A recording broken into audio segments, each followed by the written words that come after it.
ఏపీలో మరోసారి ఐఏఎస్ అధికారులను బదిలీ చేశారు. రాష్ట్రంలో 19 మంది ఐఏఎస్ సీనియర్ అధికారులతో పాటు 2 ఐపీఎస్ అధికారులు ట్రాన్స్ఫర్ అయ్యారు. ఈ మేరకు రాష్ట్ర ప్రభుత్వ ప్రధాన కార్యదర్శి నీరబ్ కుమార్ ప్రసాద్ ఉత్తర్వులు జారీ చేశారు.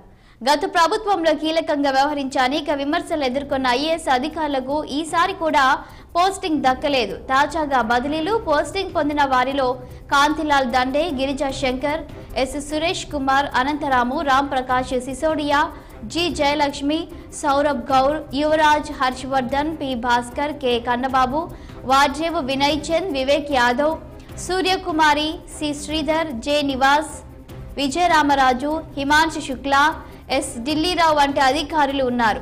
అటు ఐపీఎస్ అధికారులు Harish Kumar Gupta, Kumar Vishwajit vigilance enforcement DG, హోంశాఖ ముఖ్య కార్యదర్శిగా నియమితులయ్యారు.